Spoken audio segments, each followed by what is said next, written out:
जब मैं रिंग फेंकने का खेल खेल रहा था, मैं अनजाने में भीड़ देखने आई कॉलेज की सबसे सुंदर लड़की को घेर बैठा। मैं शर्मिंदगी में जमीन कुरेदने लगा, फिर एक और रिंग फेंकी और वह लड़की की गोद में बैठे नारंगी बिल्ली पर जा गिरी। दुकानदार शोर मचाने लगा, लड़के, क्या तुम उस खूबसूरत लड़की पर दिल हार बैठे हो? आज यहाँ जो भी तुमने घेरा है सब ले जा सकते हो। लड़की लाल होते चेहरे के साथ बिल्ली को मेरी तरफ बढ़ाते हुए बोली, बिल्ली ले जाओ, इंसान नहीं। कौन जानता था कि बाद में वही लड़की दांत पीसते हुए मेरे बिस्तर पर कब्जा जमाए उस नारंगी बिल्ली को बाहर फेंक देगी। तुमने पहले मुझे घेरा था, इस बेवकूफ चीज को भगा दो, मैं तुम्हारी हो जाऊंगी। स्प्रिंग फेस्टिवल के दौरान मेले में रिंग फेंकने वाले स्टॉल के सामने इतनी भीड़ थी कि पैर रखने की जगह नहीं थी। सब उस खूबसूरत लड़की को देखने आए थे। मैं भी तमाशा देखने पहुंचा और एक नजर में कॉलेज ब्यूटी बाई निंगबिंग को देख लिया, जो रेलिंग से टिककर खड़ी थी, गोद में मोटी नारंगी बिल्ली लिए। वह यूं ही रिंग फेंकती और हर बार निशाने पर लगती। हर सफल निशाने पर तालियों की गूंज उठती। उसके पैरों के पास रखा प्लास्टिक बैग पहले ही इनामों से भर चुका था। दुकानदार परेशान होकर उसका हाथ पकड़कर बोला, मैडम बस करिए, मैंने 50 रिंग बेची थी, अभी तक सिर्फ 20 फेंकी हैं, बाकी पैसे लौटा देता हूँ।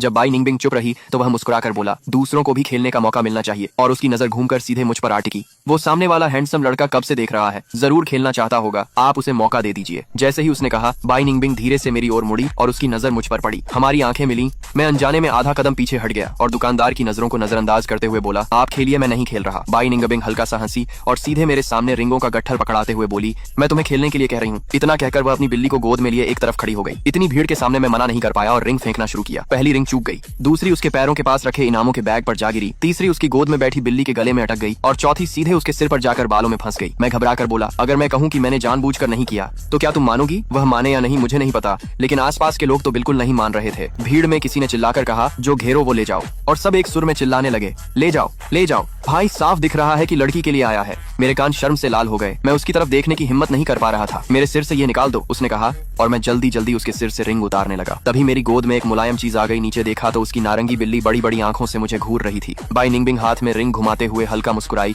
बिल्ली ले जा सकते हो, इंसान नहीं। मैं बस सिर हिलाकर बोला, हाँ बिल्कुल समझ गया। लेकिन मन में सोचा, मैं क्या समझ गया? ये समझने वाली बात है भी क्या? मुझे मजा आया। मैंने जीते हुए छोटे छोटे सामान अपने पैरों के पास रखे और मुड़कर चला गया। मेरी बाहों में पड़ी नारंगी बिल्ली अपने मालिक को जाते हुए पीछे मुड़कर देखती रही और जोर जोर से म्याऊं करने लगी। उसकी आवाज इतनी तेज और गुस्से भरी थी, सुनकर सोचने लगा कि ये तो गालियां दे रही है। घर पहुंचा तो मेरी माँ महजूम खेल रही थी। मैं चुपके से जैकेट की जिप ऊपर खींचकर बिल्ली को छुपाते हुए कमरे में ले गया। तुम्हारी माँ सच में तुम्हें नहीं चाहती क्या? मैं परेशान होकर बिल्ली के सिर को सहलाने लगा। अगर माँ ने पकड़ लिया तो पक्का मुझे और बिल्ली दोनों को घर से निकाल दे देगी। लेकिन ये बिल्ली काफी समझदार निकली। जैसे उसे समझ आ गया हो कि वह किसी और के घर रह रही है, उसने तुरंत अपनी तेज आवाज बदल ली और मीठे अंदाज में म्याऊं करने लगी। अपना नरम सिर मेरी हथेली से रगड़ने लगी। ठीक है, चिंता मत करो, मैं तुम्हें सड़क पर नहीं आने दूंगा। मैंने फोन निकालकर क्लास ग्रुप में पूछा, लेकिन किसी के पास बाई निंगबिंग का संपर्क नहीं था। मजबूर होकर मैं स्कूल की कन्फेशन वॉल पर गया। मत पूछो क्यों, हमारे बेकार स्कूल में वही सबसे काम की चीज थी। उसी दिन पूरा स्कूल फोरम हिल गया। इस साल पहला इंसान जिसने ठंडी मिजाज वाली स्कूल ब्यूटी को प्रपोज करने की हिम्मत की थी। सब लोग इंतजार कर रहे थे कि वह कमेंट में रिजेक्ट करेगी, लेकिन उसने सिर्फ 2 शब्द लिखे, प्राइवेट चैट। पूरा स्कूल हिल गया, और मैं भी, क्योंकि उसी समय उसकी फ्रेंड रिक्वेस्ट आ गई। उसका पहला मैसेज था, अगर मुझे पसंद करते हो तो उस दिन सामने क्यों नहीं कहा? मैं हैरान रह गया। मैं किसे पसंद करता हूँ, कब, क्या कहता? मैंने घबराकर बिल्ली को सहलाया और तुरंत जवाब लिखा, हेलो, मैं फांग युआन हूँ। आपका कांटेक्ट नहीं मिला तो मजबूरी में ऐसा करना पड़ा। आपकी बिल्ली कब लेने आओगे? मैसेज भेजते ही टाइपिंग दिखने लगा, लेकिन आधे घंटे तक वही चलता रहा। मेरी आंखें स्क्रीन देखते देखते थक गईं। फिर जवाब आया, जो तुमने जीता है वो तुम्हारा है। ये सुनकर अजीब सा लगा। मैंने खांसते हुए कहा, लेकिन मेरी माँ को जानवर पसंद नहीं। उसने कुछ देर बाद लिखा, 2 दिन में आकर ले जाऊंगा। मैंने राहत की सांस ली। ठीक है, तब तक मैं अच्छे से रखूंगा। वैसे इसका नाम क्या है? काफी देर बाद उसने 1-2 सेकंड की वॉइस भेजी। मैंने चलाया, फांग युआन। इसका नाम फांग युआन है। मैं हैरान रह गया। क्या इतना इत्तेफाक हो सकता है? मैंने सोचा शायद मैंने गलत सुना। मैं सी कन्फेशन वाली बात नहीं छेड़ी और सोने चला गया। बिल्ली सीधे आकर मेरे पेट पर बैठ गई। अरे तुम कितनी भारी हो। छुट्टियों में घर में रिश्तेदार थे, लेकिन माँ को 2 दिन तक कुछ पता नहीं चला। मैंने पुराने जूते के डिब्बे में चावल डालकर उसका टॉयलेट बना दिया। ये बिल्ली खाने में बिल्कुल नकचढ़ी नहीं थी, लेकिन रात में मेरे कंबल में घुस जाती थी और मुझे पसीने से भिगो देती थी। एक रात मैं पानी पीने उठा और खिड़की खोली तो बालकनी में एक काली परछाई दिखी। मैं डर गया और पीछे हटकर हैंगर उठा लिया। तभी किसी ने मेरी कलाई पकड़ ली। लाइट क्यों नहीं जलाई? मैंने कहा, रात को कौन लाइट जलाता है? उसने पूछा, कपड़े पहने हैं? हाँ, अब बताओ क्या चाहिए? इतना कहते ही बाई निंगबिंग की खिड़की से अंदर आ गई, बिल्कुल उस बिल्ली की तरह, बिना आवाज के। बिल्ली कहाँ है? मैंने दरवाजा बंद किया, लाइट जलाई और बिस्तर की तरफ इशारा किया। उसने कंबल हटाया। बिल्ली ने उसे देखा और फिर सोने का नाटक करने लगी। वह हंस पड़ी। यहाँ तो बड़ी आराम की जिंदगी जी रही है। मैंने कहा, इतनी बड़ी बिल्ली को लेकर वापस कैसे जाओगी? उसने जवाब नहीं दिया, बस उसकी गर्दन पकड़ ली। बिल्ली छटपटाने लगी और मेरी तरफ देखकर म्याऊं करने लगी। चुप रहो माँ, बाप के साथ ही रहोगी, भूखी थोड़ी मरोगी। मैं चुप रहा, ये बात समझ नहीं आई कैसे जवाब दूं। फिर उसने कहा फांग युआन। मैंने तुरंत जवाब दिया। फिर समझ आया कि वो बिल्ली को बुला रहा था। उसने कहा तुमने अच्छी देखभाल की, धन्यवाद। मैंने कहा कोई बात नहीं। वह मुस्कुराई। मैंने कहा था जो तुमने जीता है वो तुम्हारा है, अब बिल्ली मैं ले जा रही हूँ, तुम कुछ और ले लो। मैं घबरा गया और तुरंत बिल्ली को वापस खींच लिया। नहीं, मुझे यही चाहिए। उसका चेहरा उतर गया, जैसे उसे यकीन न हो कि मैं बिल्ली को उससे ज्यादा पसंद कर रहा हूँ। उसने ठंडे अंदाज में बिल्ली उठाई और खिड़की से चली गई। मैंने नीचे झांका, अच्छा हुआ मैं पहली मंजिल पर था। वापस आकर बिस्तर पर लेटा तो कमरे में उसकी खुशबू रह गई थी, हल्की साइट्रस और पुदीने की। उसी वजह से मुझे पूरी रात नींद नहीं आई। अगली सुबह मैं काले घेरे लेकर उठा। माँ और आंटियां अभी भी महजोंग खेल रही थीं। मैंने मजाक में कहा माँ ये वाला टाइल डालो, जीत जाओगी। माँ ने डांट दिया, तुझे क्या पता। फिर उसने पूछा कल रात क्या कर रहे थे, इतने थके क्यों हो। मैंने बहाना बना दिया कि शोर की वजह से नींद नहीं आई। तभी एक आंटी बोली, अरे आजकल अच्छा परफ्यूम लगाने लगे हो। सबकी नजरें मुझ पर टिक गईं। मैंने कहा नया बॉडी वॉश है शायद। फिर भागकर कमरे में गया और खिड़की खोल दी। मैं सोच रहा था उसने कौन सा परफ्यूम लगाया था। तभी मैंने उसकी वॉइस फिर सुनी। तभी खिड़की से वही बिल्ली फिर अंदर आ गई। तुम फिर आ गई, तुम्हारी माँ कहाँ है। मैंने उसे उठाया और फोन छुपा लिया। बिल्ली आराम से लेट गई। मैं सोच ही रहा था कि उसे मैसेज करूं, तभी खिड़की पर दस्तक हुई। वही खुशबू फिर आई। क्या देख रहे हो, उसने बाहर से कहा। क्या फांग युआन फिर तुम्हारे पास आ गया। लो आ गया। मैंने खिड़की खोली और उसे अंदर आने दिया। जैसे ही नारंगी बिल्ली ने बाई निंगबिंग लड़की को देखा, वह फट से ली गैंग के बनाए हुए बिल्ली के टॉयलेट में घुस गई और किसी भी हालत में बाहर आने को तैयार नहीं हुई। बाई निंगी ने बेबस होकर आह भरी। आज सुबह इसने मुझे नीचे दूसरी आवारा बिल्ली को खाना खिलाते देख लिया था। ये छोटा सा बहुत जल गया और गुस्से में घर छोड़कर भाग आया। जैसा सोचा था वैसा ही हुआ। मैंने बाई निंगबिंग लड़की की काली जैकेट पर साफ देखा कि उस पर सफेद बाल लगे थे जो इस नारंगी बिल्ली के नहीं थे। ये देखकर बिल्ली उदास होकर मेरे पैरों से आ लगी। म्याऊं। मैं तुरंत झुककर उसे गोद में उठा लिया। अरे ये तो बहुत दुखी हो गई। तुम्हारी माँ भी कमाल है, बाहर जाकर इधर उधर दिल लगा रही है। ये तो बिल्कुल गलत बात है। बाई निंगबिंग लड़की खुद को रोक नहीं पाई और हल्का सा हंस पड़ी। मैं और बिल्ली दोनों एक साथ उसकी तरफ देखने लगे। वह बोली माफ करना, मुझे ये सीन कहीं देखा हुआ लग रहा है। मुझे तुरंत शक हुआ और मैंने पूछा कौन सा सीन। उसने अपनी लंबी उंगली से बिल्ली के सिर पर हल्की सी चपत मारी और बोली बाप का प्यार बेटे की भक्ति। मैं अंदर ही अंदर भड़क गया। वो बिल्ली की माँ है, मैं बिल्ली का बाप हूँ। ये तो सीधे सीधे मेरा फायदा उठा रहा है। लेकिन बाहर से चुप ही रहा और कहा अपनी बेवफा वाली सबूत लेकर निकलो, मुझे सोना है। बाई निंगबिंग लड़की बिल्ली उठाने लगी और यूं ही पूछ लिया कल रात नींद नहीं आई मेरी वजह से। जैसे ही उसका हाथ बिल्ली को छूने वाला था, मैंने जल्दी से बिल्ली को कसकर पकड़ लिया और आवाज ऊंची करते हुए कहा खुद को इतना मत समझो, मेरी माँ लोग महजोंग खेल रहे थे, बहुत शोर था। वह मुस्कुराई, ठीक है अगर तुम कहते हो तो। फिर बोली तो क्या ये हैंडसम लड़का मेरी बिल्ली मुझे वापस देगा। मुझे लगा हर बार उससे बात करते हुए मैं हार जाता हूँ। जैसे ही मैं बिल्ली छोड़ने वाला था, वो अचानक मेरे हाथ से छूटकर बिस्तर पर कूद गई और अपनी पूंछ से मेरा फोन गिरा दिया। बाई निंगबिंग झुककर मेरा बिना पासवर्ड वाला फोन उठाने लगी और गिरने से वो खुद ही अनलॉक हो गया। उसने स्क्रीन देखी और हल्का सा भौं उठाई।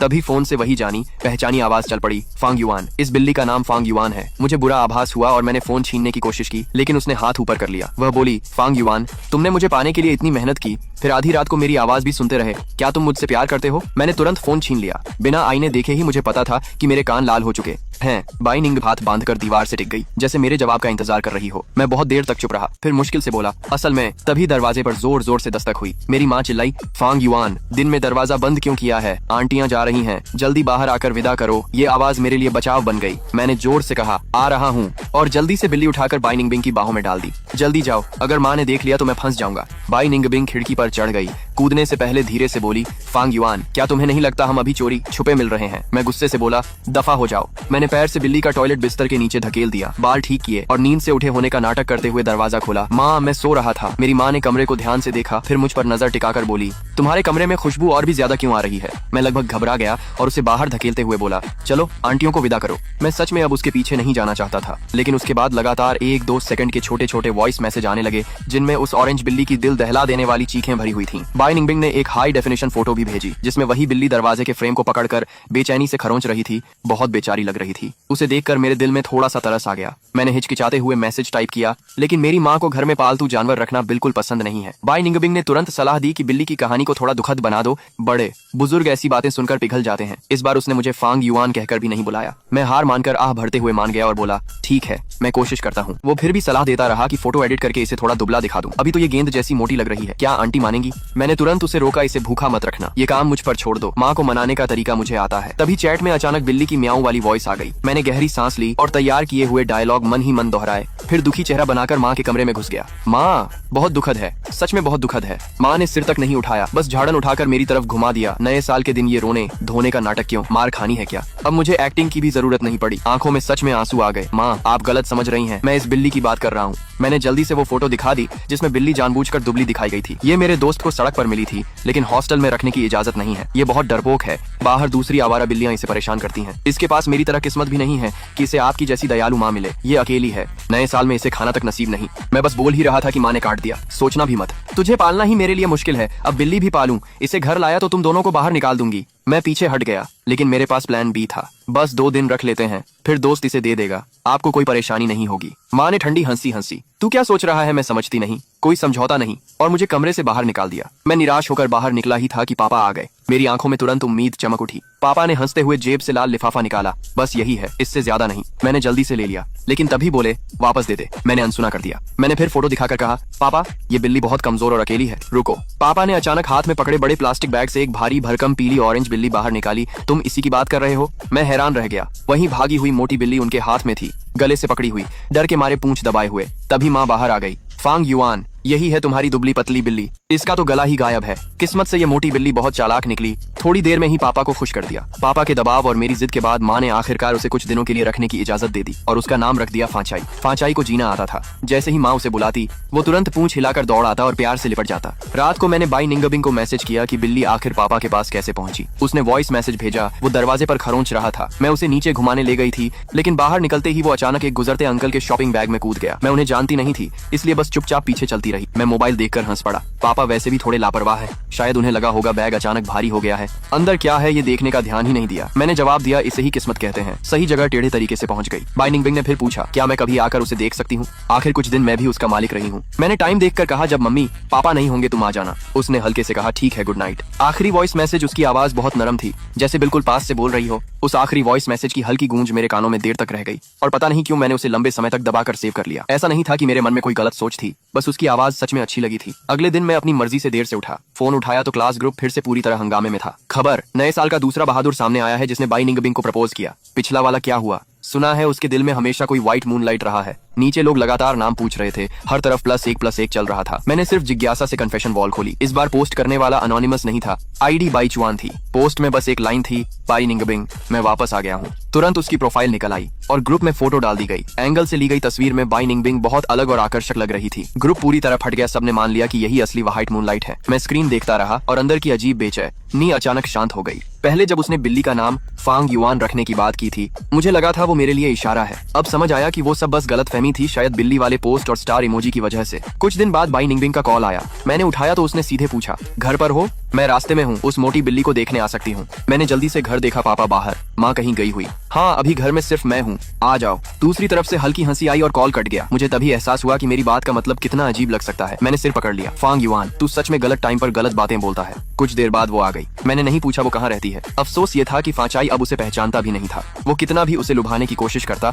बिल्ली बस मुंह फेर लेती। बाई निंगबिंग ने उसकी बेरुखी पर ध्यान नहीं दिया, बल्कि मुझसे बोला, सुना है आंटी ने इसका नाम फांचाई रखा है। उसने हंसते हुए उसकी ठुड्डी छेड़ी। कितना देसी नाम है, पुराना वाला बेहतर था। मैं बस हल्का सा मुस्कुरा दिया। माहौल थोड़ा अजीब हो गया। वो ज्यादा देर नहीं रुकी। जाते वक्त उसने जेब से एक सुंदर ताबीज निकाला और मुझे दे दिया। सर्दियों की धूप उसके बालों पर पड़ रही थी। वो उसकी लाल डोरी से खेलते हुए बोली, कुछ दिन पहले मंदिर गई थी, कहते हैं ये काफी असरदार होता है। मैंने पूछा, तुमने अपने लिए नहीं लिया? उसने हाथ हिला दिया, तुम सुरक्षित रहो वही काफी है। दरवाजा बंद हुआ और उसकी परछाई बाहर रह गई। मैं ताबीज हाथ में लिए खड़ा रहा। दिल की धड़कन तेज थी। खुद को समझाया, कुछ नहीं है, मैं ही ज्यादा सोच रहा हूँ। दोपहर में फिर ग्रुप में हलचल मच गई। तीसरा बहादुर भी कन्फेशन वॉल पर आ गया। इस बार मामला अलग था। बाई चुआन ने खुलेआम बाई निंगबिंग को प्रपोज कर दिया था। साथ में वही फोटो थी, लंबा शांत चेहरा और बाई निंगबिंग के साथ खड़ा हुआ, जैसे किसी कॉलेज ड्रामा का सीन हो। मैंने ताबीज ड्रॉअर में रख दिया तो वो उसी का इंतजार कर रहा था। कमरे का तापमान अचानक ठंडा लगने लगा। मैंने सोते हुए फांचाई को कंबल में रखा और उसके मोटे शरीर को देखते हुए कहा, तेरी असली व्हाइट मूनलाइट वापस आ गया है, अब शायद वो नहीं आएगा। म्याऊं। वो बस आराम से पंजा चाटता रहा। मैं मुस्कुराकर उसके सिर पर हाथ फेर दिया। कल मीट का डिब्बा लाऊंगा,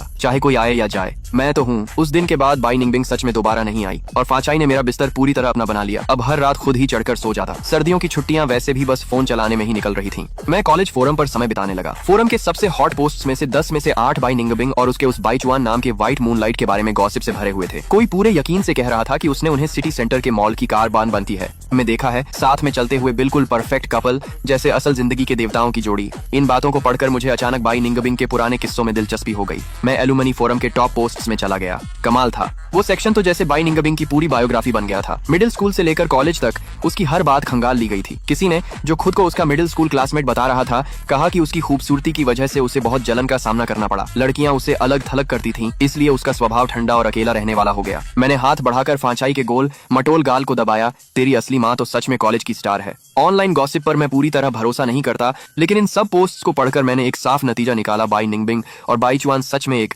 दूसरे के लिए बने हैं। जहां तक मेरी बात है, मैंने झुंझलाकर कंबल सिर पर खींच लिया। मैं ये सब सोच ही क्यों रहा हूँ? मेरा और उसका रिश्ता बस एक कैट फ्रेंड जैसा है, वो भी मुश्किल से। ऐसे ही सोचते सोचते एक हफ्ता निकल गया। मेरी छुट्टियां एकदम बोरिंग थीं, बस एक फर्क था, फांचाई और मोटा हो गया था। घर में बैठे बैठे घुटन होने लगी तो मैंने मोबाइल पर एक मूवी टिकट बुक कर ली। सोचा अकेले जाकर नई साल की कॉमेडी फिल्म देखता हूँ। फिल्म शुरू होने से पहले मैं स्नैक काउंटर पर पॉपकॉर्न लेने गया। जब तक मैं पॉपकॉर्न लेकर अंदर पहुंचा, फिल्म शुरू हो चुकी थी। हॉल अंधेरा था। मैं झुककर सीट ढूंढने लगा, तभी गलती से एक सीट के पास निकली हुई लंबी टांगों से ठोकर लग गई। मैं गिरने ही वाला था कि एक ठंडा हाथ मेरे हाथ को पकड़कर संभाल लिया। मैंने मुड़कर देखा बाई निंगबिंग। उसकी आंखों में हैरानी थी। तुम भी अकेले में शांत फिल्म देखने आए हो? मैंने तुरंत उसकी बात पकड़ ली। उसके पास खाली सीट देखी। अरे तुम्हारा व्हाइट मूनलाइट नहीं आया? उसने भौं उठाई। पहले मैंने पूछा था। मैं धीरे से बोला, मैं सिंगल हूँ, अकेले नहीं देखूंगा तो क्या किसी को पैसे देकर लाऊं? फिल्म जल्दी ही मजेदार हिस्से में पहुंच गई। उसने स्क्रीन की तरफ इशारा किया और बात वहीं खत्म हो गई। फिल्म सच में फनी थी, लेकिन मेरे बगल में बैठी बाई निंगबिंग, उसकी वो जानी पहचानी खुशबू, ठंडी सी साइट्रस मिंट की महक नाक में घुसती ही जा रही थी। मैं जैसे ही थोड़ा उसकी तरफ मुड़ता,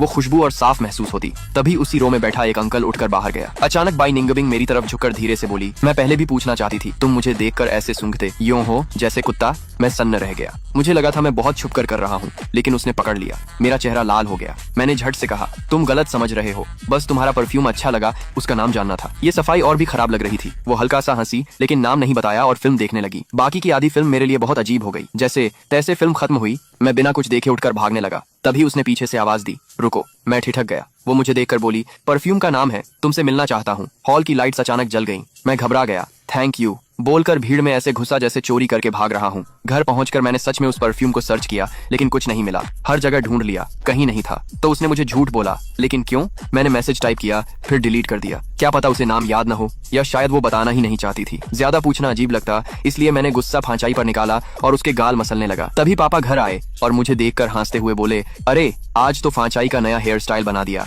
मैंने जल्दी से उसे सीधा किया। पापा पास आए और अचानक ठप की आवाज के साथ मेरे हाथ में 2 टिकट रख दिए। पार्क का कॉम्बो टिकट दोस्त ने दिया था। हर दिन घर में पड़े सड़ मत जाओ, जाकर किसी क्लासमेट को ढूंढो और बाहर घूम आओ। मैं उसके बार बार इशारे और पागल जैसे एक्सप्रेशन को पूरी तरह नजरअंदाज कर दिया। टिकट हाथ में लेकर मैंने एक बार अच्छे से देखा तो खुद ही हंसी आ गई। 2 बड़े लड़के अम्यूजमेंट पार्क में जाएं, सीन ही अजीब था। मैंने तुरंत सेकंड हैंड प्लेटफॉर्म खोला और टिकट बेच दिया। 2 मिनट भी नहीं लगे और कोई तुरंत खरीद भी गया, क्योंकि ये इलेक्ट्रॉनिक टिकट था। मैंने QR कोड का स्क्रीनशॉट लेकर भेज दिया और खरीदार ने बहुत शिष्टता से एक गुलाब वाला इमोजी भेज दिया। 2 दिन बाद अचानक बाई निंगबिंग का वॉइस मैसेज आया, कल फ्री हो, साथ में अम्यूजमेंट पार्क चलना है क्या? मैं चौंक गया। मन में अजीब सा शक और अनहोनी जैसा एहसास होने लगा। मैंने पूछा, मत बताना कि तुम हैप्पी वैली जा रही हो? उसने तुरंत जवाब दिया, तुम तो सच में सब जानते हो। मैं कांपते हाथों से उसकी सेकंड हैंड प्रोफाइल खोलने लगा। उसमें लिखा था, लड़की, लोकल निवासी, हाइट 172। मुझे तुरंत समझ आ गया कि ये वही है। मैं सोचने लगा, खड़े खड़े पैसे भी कमा लिए, टिकट भी बिक गया, और अब शायद फ्री में अम्यूजमेंट पार्क और साथ में क्लास की ब्यूटी के साथ डेट भी हो जाए। लेकिन फिर भी थोड़ा सा दिमाग काम आया और मैंने साफ मना कर दिया। बड़े समझदार अंदाज में उसे समझाया, अम्यूजमेंट पार्क जैसी जगह तुम अपने क्रश बैकवान को ले जाओ, मुझे नहीं। बाई निंगबिंग का जवाब तुरंत आया, किसने कहा बैकवान मेरा बॉयफ्रेंड है? उस पल मेरी दिल की धड़कन धड़ धड़ करने लगी। मैं घबराकर बोला, पूरे स्कूल को पता है वो तुम्हारा क्रश है। वो हल्की हंसी में बोली, पिछली बार जब तुम मेरी खिड़की से कूद कर गए थे, मैंने तुमसे पूछा था क्या तुम्हें मैं पसंद हूँ, लेकिन तुमने आज तक जवाब नहीं दिया। मैं जवाब नहीं दे पाया, बस सोच में पड़ गया कि ये सब क्या खेल चल रहा है। फिर मैंने मोबाइल पर लिख दिया, अगर किसी का क्रश वापस आ चुका है और उसने अपना हक भी जता दिया है तो उसे बाकी लड़कों से दूरी रखनी चाहिए। तभी अचानक वीडियो कॉल आ गया। घबराकर मैंने उठा लिया। स्क्रीन पर एक स्मार्ट लड़का दिखा, गोल्ड फ्रेम चश्मा पहने। हेलो, मैं फांग युआन का भाई बैकवान हूँ। मैंने पूछा, क्या आप और बाई निंगबिंग सगे भाई बहन हो? उसने मुस्कुराकर कहा, हाँ। तभी अचानक फोन छीन लिया गया और बाई निंगबिंग का चेहरा आ गया। हम जुड़वा हैं, इसकी बकवास मत सुनो। बैकवान पास में हंस पड़ा। फिर उसने सीधा सवाल कर दिया, तुम फांग युआन हो ना? मेरी बहन ने तुम्हें परेशान किया होगा, मैं माफी चाहता हूँ, लेकिन मैं सीधा पूछता हूँ, क्या तुम मेरी बहन के साथ शादी के इरादे से रिलेशनशिप में आओगे? मैं वहीं पत्थर बन गया, मुंह खुला रह गया। बाई निंगबिंग चिल्लाई, तुम पागल हो क्या? उसे मत डरा दो। बैकवान बोला, ये साइकोलॉजी है, पहले बड़ा ऑफर दो, फिर आसान हो जाता है। मैं धीरे से बोला, वो मैं आपकी बातें सुन रहा हूँ। दोनों अचानक चुप हो गए। फिर बाई निंगबिंग ने फोन वापस लिया और सीधे बोली, कल पार्क आओ, मंत्री मैन मुझे तुमसे कुछ बात करनी है। तभी उसकी नजर पीछे मेरे कमरे में पड़ी और बिस्तर पर सोती मेरी बिल्ली फांचाई दिख गई। ये बिल्ली फिर तुम्हारे बिस्तर पर क्यों है? मैं तुरंत उसे बचाते हुए बोला, इतनी ठंड में ये कहाँ जाए, ये तो उसका हीटर जैसा है। बाई, उसका बर्ताव क्या ज्यादा ही साफ नहीं था? मैंने सीधे उसके ही शब्द दोहरा, ये आपने खुद कहा था बिल्ली मेरे पास रह सकती है, इंसान नहीं। फोन के उस तरफ से बाई बाइचुआन की दबाई हुई हंसी सुनाई दी। बाई निंगबिंग ने गहरी सांस ली, आंखों में अचानक आक्रामकता आ गई। दांत भींचकर बोली, मैं अपना फैसला बदलती हूँ। कल इस मोटी बिल्ली को भगा दूंगी, मैं तुम्हारी हूँ। रविवार को एम्यूजमेंट पार्क में धूप थी, लेकिन -10 की ठंडी हवा जान निकाल दे। मैं मोटा कोट पहनकर जैसे ही बाहर निकला, तेज हवा ने वहीं रोक दिया। जब खुद को भालू की तरह लपेटकर गेट पर पहुंचा तो देखा बाई निंगबिंग सिर्फ पतला काला बैंगनी कोट पहने थी, अंदर नंगे पैरों जैसा लुक और पफर जैकेट पहने लोगों के बीच अलग दिख रही थी। मैंने पूछा, तुम स्टाइल के लिए ठंड झेल रही हो? ठंड नहीं लग रही? उसने होंठ भींचे जो ठंड से बैंगनी पड़ गए थे। ठीक है, झेल लूंगी। हम टिकट गेट की तरफ बढ़े, तभी हवा का झोंका आया और बाई निंगबिंग खुद को रोक नहीं पाई, जोर से छेंक दी। मैंने कहा, इसे झेलना कहती हो? कहीं डेट करते करते अस्पताल न पहुंच जाना। सच में समझ नहीं आता इतनी ठंड में बाहर वाले राइड्स कौन खेलता है। इस मौसम में रोलर कोस्टर से उतरोगे तो बर्फ बन जाओगे। तभी बाई निंगबिंग ने दूर इशारा किया, उसे ट्राई करें। मैं बोला, मैं जान पर खेलकर डेट कर रहा हूँ क्या? तुम्हें अपनी जान प्यारी नहीं? मेरी खामोशना पर वह थोड़ी उदास हो गई। तो क्या पसंद है, pendulum, pirate ship, drop tower या कैरोसेल? मैंने काटते हुए कहा, आज बस इंडोर जहाँ हीटर है। आखिर में हम दोनों प्लास्टिक के सफेद घोड़े पर बैठ गए, बच्चों की चीख पुकार के बीच। मैंने चुपके से फोटो ली। बाई निंगबिंग की लंबी टांगे अटपटी लटक रही थी। दृश्य थोड़ा मजेदार था। अंदर गर्मी थी, मैं रुकना चाहता था, फिर भी उसके लिए पास वाले इंडोर टी कप पर गए। सुबह भर सारे हल्के इंडोर गेम्स खेल लिए। पानी लेते समय बाई निंगबिंग आइसक्रीम लेकर आई। मजा आया? मैंने कहा, हाँ अच्छा था। तुम्हें नहीं? उसने नीचे देखते हुए कहा, अच्छा था पर कुछ कमी है। मैंने पूछा, क्यों? ठंड से दिमाग जम गया। उसने बाहर देखा। मैंने प्लान किया था roller coaster, pirate ship, horror house. मैं डरूंगी, तुम बचाओगे, तुम्हारी बॉयफ्रेंड वाली ताकत दिखेगी। फिर बोली, कम से कम ये साबित होता कि मैं उस मोटी बिल्ली से ज्यादा पसंद की जाती हूँ। मैं हैरान रह गया, कैसा अजीब रोमांटिक प्लॉट है। लेकिन उसकी शक्ल देखकर हंसी भी आई। मैं चुप रहा तो बाई निंगबिंग झेंप गई, सॉरी प्लान खराब था, चलो फेरिस व्हील। हम दोनों एक साथ बोले, चले। उसने तुरंत मेरा स्लीव पकड़ लिया और खींच कर ले गई। केबिन हवा में हिल रही थी। ऊपर पहुंचकर नीचे देखा तो पैर कांप गए। सामने बैठी बाई निंगबिंग ने पूछा, लोग फेरिस व्हील पर प्रपोज क्यों करते हैं? मैंने कहा, रोमांस। उसने बाहर इशारा किया। ऊंचाई पर डर के समय शरीर एड्रेनालिन छोड़ता है, दिमाग इसे प्यार या एक्साइटमेंट समझ लेता है, इसे सस्पेंशन ब्रिज इफेक्ट कहते हैं। मैं बोला, तो तुम मुझे रोलर कोस्टर इसलिए ले जाना चाहती थी? बाई निंगबिंग ने सिर हिलाया, हाँ तरीका गलत था। मैंने कहा, मुझे लगता है ये थ्योरी पूरी सही नहीं, माहौल हिम्मत देता है, भ्रम नहीं। लोग पहले ही तय कर लेते हैं, बस बोलने की हिम्मत चाहिए। वह चुप रही। हवा से केबिन हिला। उसने अचानक मेरा हाथ पकड़ लिया। मुझे हिम्मत की कमी नहीं थी, बस डर था तुम दूर न भाग जाओ। फांग युआन, क्या तुम मेरे बॉयफ्रेंड बनोगे? प्रपोज से डर कैसा? लेकिन सोचा, अगर कोई ठंडी सी टॉपर अचानक आकर प्रपोज करे तो किसी के लिए भी चौंकाने वाला होगा।